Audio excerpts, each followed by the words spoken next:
One Focus Radio. Welcome to the show, it's Dyer's Daily. Keeping in the know, it's Dyer's Daily. We've got chat, we've got discussion, nice and slow, ain't no rushing, reading emails and events. Sometimes he makes no sense. It's time to start the show, it's Dyer's Daily. He'll be there in a mo, it's Dyer's Daily. We've got plays, we've got interviews, even stuff that's in the news. Local and otherwise, come and try it on for size, it's Dyer's Daily.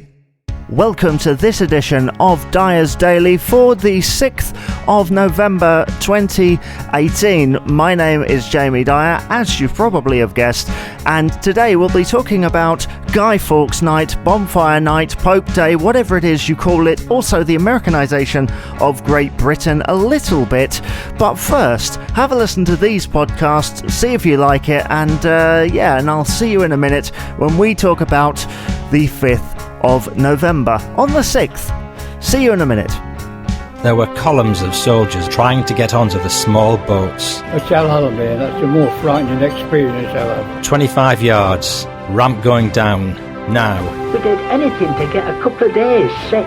We used to put the finger on the line and let one of the lads hit it with a hammer. We hurled ourselves upon one another with a fury that afterwards we could not understand. Yeah, we crash landed in the field. Imagine the shock when the pick clangs against steel. You wonder if you've started the clock ticking. Fighting Through podcast. Great unpublished history. Hello, fiends! This is Cadavra Quivery. I'm the host of an all-new horror series named after the place where I live, the cellar. In each episode, I open my great big book and select a story that's certain to chill you. So watch for The Cellar, coming soon from the creator of Pulpery Theater, Pete Lutz. In the meantime, don't take candy from stranglers.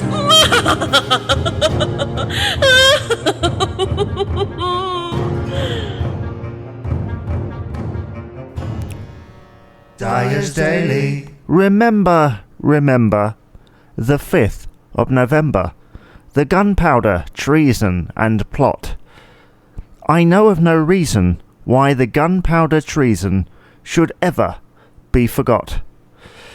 Yes, indeed, every year on the 5th of November, us in the UK decide to celebrate the 5th of November, Bonfire Night as it's also known, and for a little while in the States it was also known as Pope Day, I believe. But one thing is bothering us in this modern age, and that is, why do we have to let off fireworks when there are pets in the house?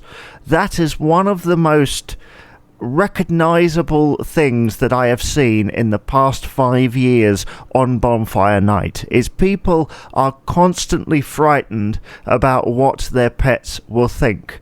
I happen to spend the 5th of November in the company of such animals, and one of them was terrified, went underneath. They don't know what's going on, and so I do wonder, should we still be celebrating this whole thing, or should we let it go by the wayside?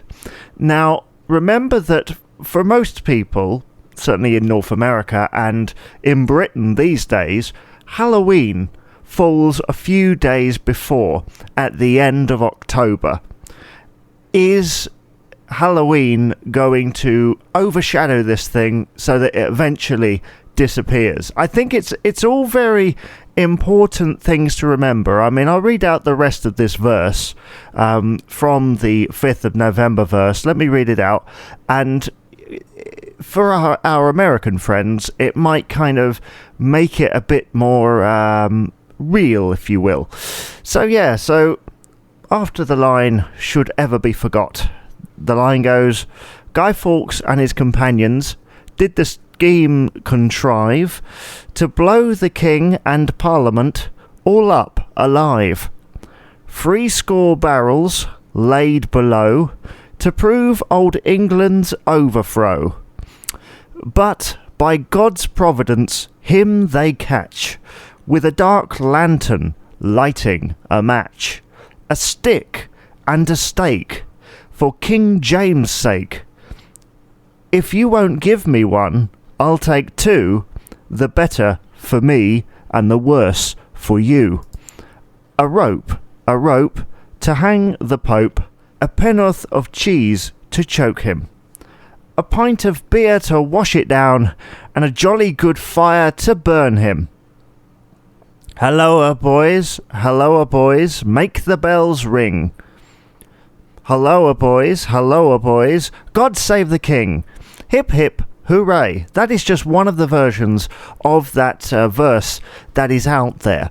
And I don't know, it's an interesting thing, because there's all these little signs underneath, these little messages, you know, this kind of thing of overthrowing the government. We've still got that mentality now. There's still that there, what with Brexit and everything. But the thing is, because of Halloween, as I said previously, we're starting to see a lot more of that come into our culture. And I don't see a problem with that, because to be honest, I think ever since sort of the early 20th century, parts of American culture in particular have been making their way into British culture. We like to pretend it isn't, but let's be honest, what is the most watched thing on Netflix this year? Or ever, in fact? Friends, American sitcom. We are obsessed with American culture.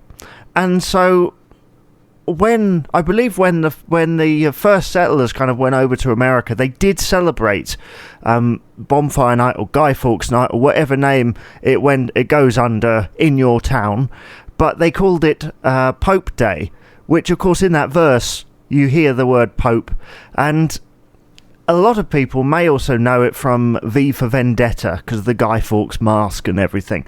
But I digress on this one. My main question here is, should we still be celebrating Guy Fawkes and, you know, the whole plot being thwarted? Well, to be honest, I'm at a little bit of a mixed thing, because I'm always that thing where it doesn't matter how old the story is, there's always elements of human truth.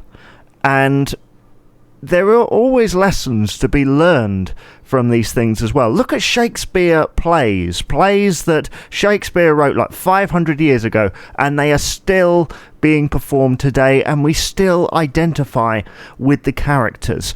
But the thing is, this is not a character. Guy Fawkes wasn't a character. He was a real person. He was a guy that was out there and, you know, decided, hey, let's blow up Parliament and the King and all that stuff.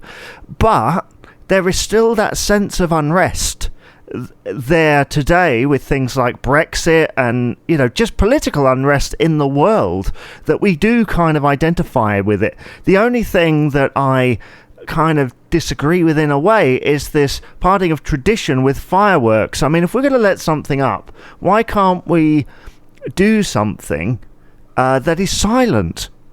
I know that they do have silent fireworks out there. They do exist and they are a thing. So if somebody out there, some keen investor is out there and they think, hey, you know, I want to invest in silent fireworks, go on Dragon's Den, get Peter Jones' approval, and let's get some silent fireworks. Because the thing is, animals don't know anything about, you know, the gunpowder plot or human tradition or anything like that. And I just think it really scares them. I mean, okay, it's really pretty seeing fireworks in the sky. And I did see a program the other day about how they make them. Certainly a certain type of them. This great program on ITV4 called Made in Britain. But I do wonder, really, what the point of it is. Is it an outdated tradition? I don't know. I mean, I'll have to let you decide. I mean, you can tell me if you disagree or give your opinion, because there might be loads of dog owners out there who think, yeah, Jamie, I agree with you. Silent fireworks. Why are we still doing this? And then the non-dog owners are going, well, no, actually, we still need to have our fun. If they should just turn their TV up or their stereo up. Because I know that Classic FM did a thing where they played dog-friendly music or something, music to calm down dogs. If there was any reason to listen to the radio, it was to listen to a show aimed at dogs. Yeah. So, what is your opinion on this? I'd love to hear. Please do let me know, because I'm a little bit torn. Because I don't go to fireworks displays anymore. I find the bangs a little bit scary, and they are scary to kids and things. But the thing is, we've got technology and stuff around now, and the idea of rockets going up in the sky and and exploding and lots of colour, is that really impressive? I mean, I've seen a few outside my window, and yeah, they are impressive, but I'm not sure I'd go to watch them. Anyway, I don't know. This is probably a case I should probably be arguing this for the next 500 years, let's say. Yeah. Well, that was fireworks night, and if anyone was wondering, why did you do it after fireworks night? Well, that's because some people don't think about it until the event or till after the event. So I thought, what, why don't I do that? Anyway, thank you very much for listening to this edition of Dyer's Daily. My name's been Jamie Dyer. I shall see you tomorrow for another podcast. Be sure to rate, comment and subscribe, and also go and check out the podcasts that were advertised at the beginning of this one. Okay, well, tally-ho, my dear friends. Bye-bye. This has been a South Waves audio production.